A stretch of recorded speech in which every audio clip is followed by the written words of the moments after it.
안녕하셨습니까? 행복한 인생의 이막 알베르토입니다. 최근 한국개발연구원에서 기초연금의 수급 대상을 37%까지 축소해야 한다고 발표해 충격을 주고 있는데요. 과연 어떤 내용인지 오늘 아주 쉽게 설명해 드리겠습니다.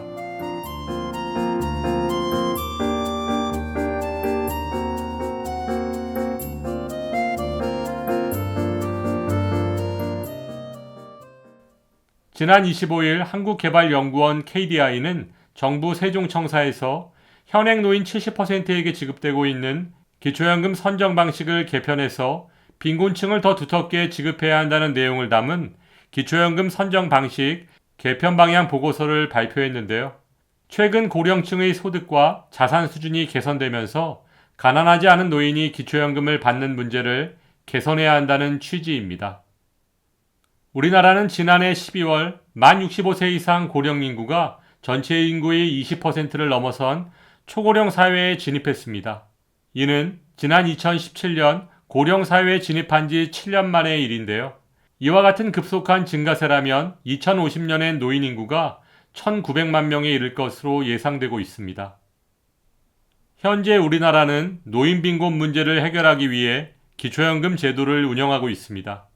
2025년 현재 기초연금은 전체 노인의 70%가 받고 있고 선정 방식은 신청인과 배우자의 소득과 재산 그리고 부채까지 모두 반영한 소득 인정액이 하위 70%에 해당한다면 최대 34만 2,510원까지 지급하고 있고 매년 소비자 물가 상승률을 반영해서 인상하고 있습니다. 이처럼 기초연금은 노후 준비가 부족한 어르신들께 가장 큰 복지제도라고 할 수 있지만 현재 기초연금의 가장 큰 문제는 재정인데요. 전체 노인의 70%에게 지급하는 지금 방식대로 운영된다면 기초연금의 재정 지출은 빠르게 증가할 수밖에 없습니다. 참고로 기초연금에 들어가는 재정은 2014년 6조 8천억 원 규모로 시작되었지만 2025년 27조 원이 투입될 것으로 예상되고 있고 기초연금 수급자 수도 2014년 200만 명 정도에서 2025년 700만 명으로 3.5배 많아졌고 월 지급 금액도 2014년 20만 원에서 2025년 34만 2,510원으로 1.6배 올랐는데요. 이처럼 고령화로 노인은 점점 많아지고 받는 액수도 매년 늘어난다면 기초연금이 이대로 계속 유지될 수 있을까요? 이번 KDI에서 발표한 기초연금 선정 방식 개편 방향 보고서의 주된 내용은 받는 사람은 줄이고 대신 받는 사람에게 더 많이 주자는 제안, 즉 일종의 몰아주기를 하자는 것인데요. 이번 KDI 보고서의 내용을 간단히 정리해보면 첫째, 노인의 70%는 너무 많다. 받는 사람을 줄이자입니다. KDI에서는 기초연금 선정 기준을 현재의 소득 하위 70%에서 전체 인구의 기준 중위소득 대비 일정 비율로 바꾸자고 제안하고 있습니다. 그 이유로는 상대적으로 노후 준비가 잘 되어 있는 60년대생 이후 출생자들이 노인 인구로 유입되면서 노인 빈곤율이 현재 40%에서 2050년 30%대, 2070년 20% 초반대에 도달할 것이라는 분석을 제시하고 있고 이렇게 노인 세대가 점차 부유해질 건데 왜 70%나 기초연금을 계속 줘야 하냐는 것이고 KDI에서는 이와 같은 근거를 내세워 기초연금 수급 기준을 점차 높이자고 주장하고 있습니다. 좀 더 자세히 설명드리면 처음엔 기초연금 수급 대상을 중위소득 100% 이하인 경우로 설정하되 점진적으로 50% 이하 수준으로 조정하자는 것인데요. 기준 중위소득으로 설명드리니 좀 어려우시죠? 소득 인정액으로 좀 더 쉽게 설명드리면 현행 소득 하위 70%에게 지급되고 있는 기초연금의 수급 대상을 우선적으로 57% 정도까지 축소하고 이후 점차적으로 37%까지 줄이자는 것이고 이렇게 되면 기초연금의 예산을 연평균 4조 2,500억에서 9조 5,600억까지 절감할 수 있다는 것입니다. 둘째, 아낀 돈을 취약계층에게 넉넉히 주자. KDI는 이렇게 기초연금 수급 대상의 축소로 발생한 재정 여력을 기초연금 기준연금액을 높이는 데 쓰자고 제언하고 있습니다. 어려운 분들께 몰아주자는 건데요. 기초연금 수급 대상을 소득 하위 70%에서 57%를 거쳐 37% 정도까지 점진적으로 축소하면 재정 지출 없이도 2026년 기초연금을 44만 원으로 현행 34만 원 대비 10만 원 정도 인상할 수 있다고 주장하고 있고, 이로 인해 보다 효율적으로 노인 빈곤 문제를 완화할 수 있다는 것입니다. 지금까지 최근 KDI에서 발표한 기초연금 선정 방식 개편 방향 보고서에 대한 내용을 설명드렸는데요. KDI 주장대로 기초연금 수급 대상을 점진적으로 줄여나가기 위해서는 기초연금 없이도 생활이 가능한 노인의 비율을 확대해야 하는 전제가 해결되어야 할 텐데요.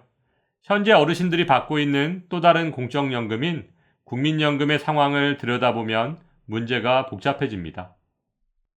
국민연금을 10년 이상 가입해야 연금 형태로 받을 수 있는 노령연금은 가입기간 20년을 기준으로 두 가지로 나눌 수 있는데요. 국민연금을 20년 이상 가입해서 받는 연금을 완전 노령연금이라고 하는데, 완전 노령연금 수급자는 97만 4,500명 정도에 이르고 있습니다. 다음은 가입기간이 20년이 안 된, 즉 10년에서 19년 동안 국민연금 보험료를 납부한 사람들이 받는 연금을 가맹 노령연금이라고 하고, 가맹 노령연금 수급자 수는 235만 명으로 완전 노령 수급자 수에 비해 훨씬 많은데요. 완전 노령연금 수급자의 월평균 급여액은 103만 원이지만 가맹 노령연금 수급자의 월평균 급여액은 42만 원인 것을 감안한다면 노령연금, 즉 국민연금이 국민용돈 수준이라고 할 수 있습니다. 또한 국민연금의 총 수급자 수는 2023년 기준 약 641만 명으로 노령연금 539만 5천 명, 유족연금 94만 8천 명, 장애연금 6만 8천 명으로 나눌 수 있습니다. 그렇다면 현재 어르신들께서는 도대체 노령연금을 얼마씩 받고 계실까요?